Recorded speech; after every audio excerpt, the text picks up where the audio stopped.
ಸುಮಾರು 18 ವರ್ಷಗಳ ಕಾಲ ಹಿಮಾಲಯ ಪರ್ವತದಲ್ಲಿ ತಪಸ್ಸನ್ನು ಮಾಡಿ ಸಿದ್ಧಿಯನ್ನು ಪಡೆದಿರ್ತಕ್ಕಂಥ ಪರಮ ಪೂಜ್ಯ ಶ್ರೀ ಶಿವಕೃಪಾನಂದ ಸ್ವಾಮೀಜಿಯವರು ಇವತ್ತು ಗ್ಯಾರಂಟಿ ನ್ಯೂಸಿನ ಸ್ಟುಡಿಯೋದಲ್ಲಿ ಇದ್ದಾರೆ.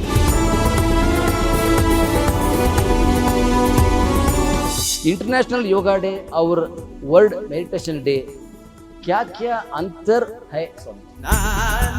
उसके ऊपर नियंत्रण करना, उसको कंट्रोल करना, ये उद्देश्य योग का है. कौन सा ध्यान पद्धति अच्छा है? कि अलग अलग प्रकार के मेडिटेशन से आपको कौन सा अच्छा लगता है वो अच्छा है. ध्यान करने से क्या लाभ है? लेकिन उसके लिए कोई ध्यान आवश्यक नहीं है. ये ध्यान का संस्कार है. गुरु ने अपनी तपश्चर्या से, अपनी साधना से इस आविष्कार का निर्माण किया.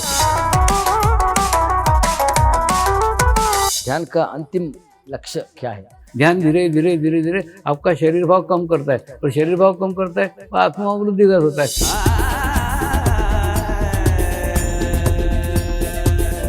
और ध्यान यानी क्या स्वामी जी? ध्यान करना यानी क्या करना स्वामी जी? एक्चुअली क्या है, हमको ना बचपन से ही कुछ ना कुछ करने की आदत लग गई है. यानी हम या तो कुछ काम करते हैं या विचार करते हैं, यानी खाली कभी बैठते ही नहीं. माने कुछ नहीं कर रहे हैं तो विचार कर रहे हैं, नहीं तो काम कर रहे हैं. यानी कर्ता भाव हमारे में इतना कूट कूट के भरा है, बचपन से ही भरा है. तो उसके कारण कुछ नहीं करते, ऐसी स्थिति को हम सोच ही नहीं सकते. तो वास्तव में ध्यान है कुछ नहीं करना, ध्यान है कुछ भी नहीं करना. माने शरीर से भी कुछ भी नहीं करने का, विचार से भी कुछ नहीं करने का.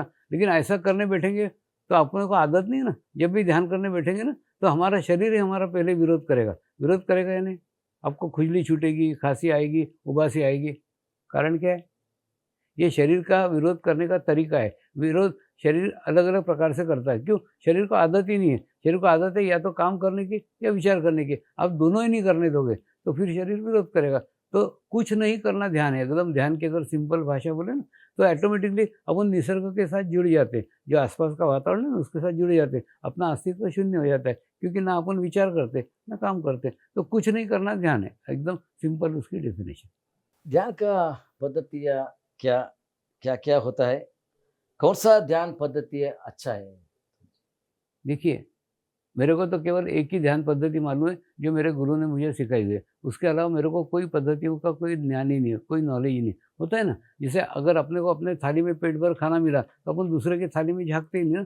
वैसे मेरे को मेरे मेडिटेशंस के माध्यम में खूब तृप्त हूँ, सुखी हूँ. तो मेरे दूसरे मेडिटेशंस क्या है वो मुझे मालूम नहीं. एक और दूसरा ना, कभी भी एक मेडिटेशन अच्छा नहीं, एक मेडिटेशन बुरा, ऐसा नहीं रहता. प्रश्न है कि आप करके देखो ना. अब कई लोग और दूसरा भी मेडिटेशन करते हैं, ये भी मेडिटेशन करते हैं. तो स्वामी जी क्या करें? मैं उनको बोलता हूँ, दो लड़कियों से प्रेम करते हो, शादी तो आखिरी में एक से करोगे ना. वैसे जो अच्छा होगा वही रहेगा ना. करो तुम दोनों मेडिटेशन एक साथ करो, लेकिन बाद में जो अच्छा मेडिटेशन होगा वही आपके जीवन में रहेगा. तो कहने का मतलब मेडिटेशन की पद्धतियाँ जो भी करेंगे सब अच्छी है. आपको सूट कौन सी होना चाहिए, जो आपको सूट हो रही वो अच्छी. तो अच्छी का डेफिनेशन प्रत्येक मनुष्य का, इसका चॉइस अलग अलग है. किसी को गुलाब का फूल अच्छा लगता है, किसी को चमेली का फूल अच्छा लगता है. बस ऐसा ही है कि अलग अलग प्रकार के मेडिटेशन से आपको कौन सा अच्छा लगता है वो अच्छा है. अच्छा का डेफिनेशन जो आपको अच्छा लगे, आपको भाए वो अच्छा. बाकी इसमें तुलना नहीं करनी चाहिए. ಗ್ಯಾರಂಟಿ ನ್ಯೂಸ್, ಸುದ್ದಿ ಖಚಿತ, ನ್ಯಾಯ ನಿಶ್ಚಿತ.